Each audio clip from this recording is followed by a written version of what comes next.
Le décodeur de la communication, un podcast de l'agence Maverick.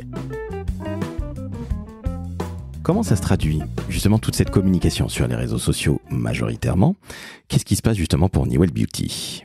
On a beaucoup d'influenceuses, beaucoup de clientes, et ce sont des Newell Beauty Friends.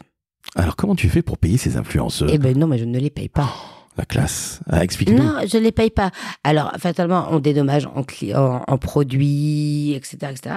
Soit tu aimes vraiment la marque, les produits, il y a un vrai effet et tu adhères et donc tu en fais participer ta communauté avec, moi je donne des produits pour des jeux concours, des choses comme ça. Donc, tu as des influenceuses que tu ne payes pas, c'est vraiment très affinitaire là. C'est très affinitaire, oui, effectivement. Donc ça, j'imagine que c'est limite un cas d'école parce que depuis bientôt 4 ans, tu n'as jamais payé une influenceuse. Je veux dire, en sonnant et trébuchant, ça a toujours été en après, nature. j'en ai quelques-unes sur des posts sponsorisés, machin, etc. Mais sinon, toutes, soit on les a au téléphone, elles nous contactent, je leur envoie des produits, je leur envoie pour leur communauté si elles font des jeux concours, mais elles en parlent de façon spontanée.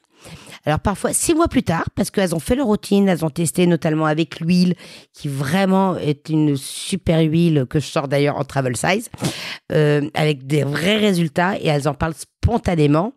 Et c'est pour ça que j'appelle des Newell, mes ambassadrices, ce sont des Newell Beauty Friends. Intéressant, même très intéressant. Et ça, c'est très important parce que c'est un peu comme les coiffeurs avec qui je travaille. Ils travaillent parce qu'ils aiment le produit. Ils savent que c'est un bon produit. Et voilà. Et c'est pas parce que je t'aurais payé 50 € ou 100 € de plus que tu vas en parler. C'est que c'est spontané et c'est sincère. Et c'est très important pour moi. Tu penses qu'il y a beaucoup de marques comme toi?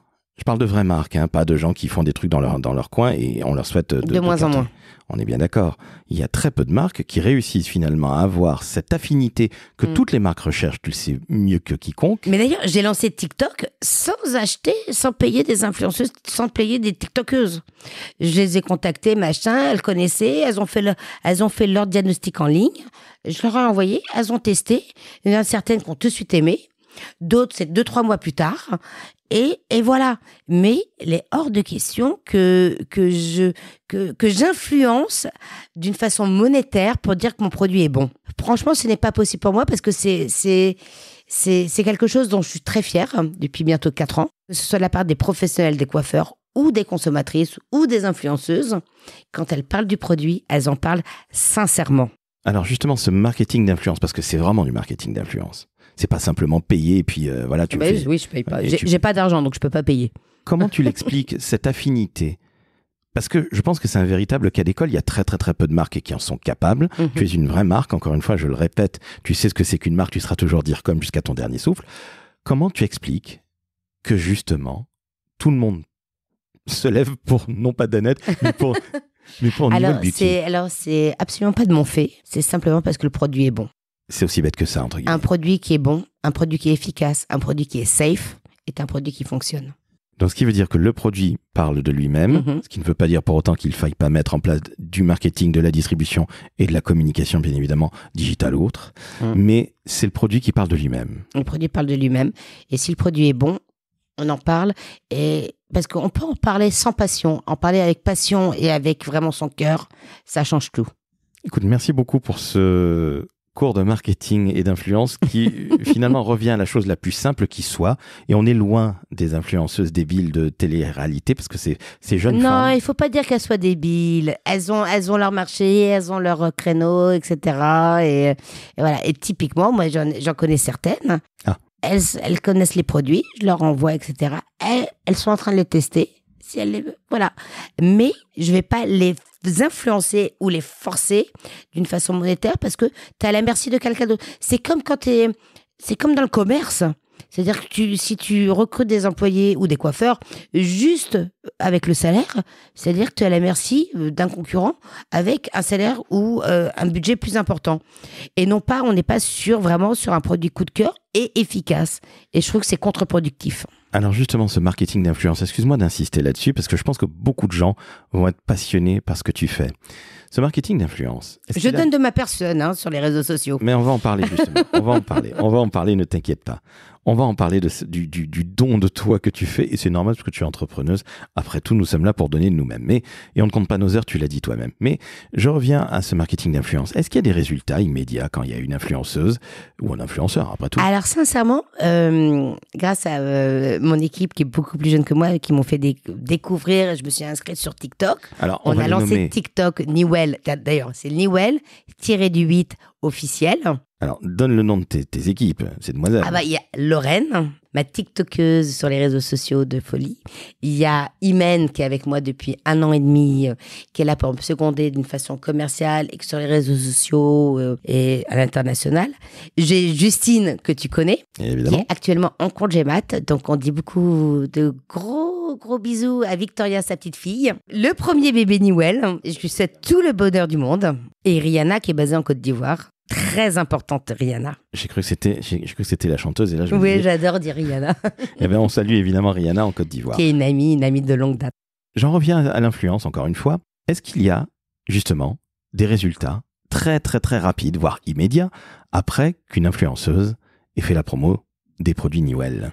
Alors oui, il y a des résultats, effectivement, sur TikTok. Comme les filles, moi je les oblige pas à faire certaines vidéos avec certains. Je veux qu'elles restent naturelles dans leur ADN, dans leur esprit dont elles se sont fait connaître. Donc elles parlent comme elles sont, selon leur truc. Donc c'est spontané, c'est naturel, et c'est là qu'on voit vraiment les résultats. Quand elles parlent d'un produit qu'elles l'ont vraiment testé, elles en parlent avec leurs mots, dans leur univers, ça fonctionne. Et quand elles en parlent d'une façon beaucoup plus bridée, dans des codes très marques, très corporate, etc., on sent que c'est du faux.